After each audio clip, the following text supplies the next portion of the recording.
আমরা এখন দাঁড়িয়ে আছি নবীগঞ্জের প্রত্যন্ত গ্রাম বড়সাকোয়া সরকারি প্রাথমিক বিদ্যালয়ে। এখানে এসে দুপুরে দেখছি যে ভোটারের উপস্থিতি বেশ কম, তারপরেও লোকজন আসছে যাচ্ছে ভোট দিচ্ছে। এখানে ভোটারের উপস্থিতি কেন কম সেটা আমরা জানতে চাইবো এখানকার যে প্রিজাইডিং অফিসার আছেন তার কাছে, যে আসলে ভোটারের উপস্থিতি কম কেন। এখন তো কাজের সিজন এবং শীত, তো সেই জন্য মানুষ হয়তো মাঠে আছে, তো বিচ্ছিন্ন ভাবে আসতেছে মানুষ। কত ভোটার এখানে আর কত পুলিশ?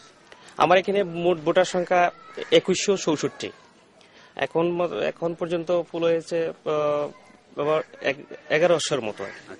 তো উনি যেটা বলছেন যে দুপুর পর্যন্ত অর্ধেকের বেশি ভোট ইতিমধ্যে পোল হয়ে গেছে এবং ভোটারদের মধ্যে কোনো সমস্যা আছে কিনা, ভোট দিতে কোনো সমস্যা হচ্ছে? কোনো সমস্যা নাই দিদি, ভোট না কোনো সমস্যা না। মানে ভোটার সংখ্যা কম থাকলেও এখানে ভোটারদের মধ্যে কোনো ভীতি এখন পর্যন্ত দেখা যাচ্ছে না।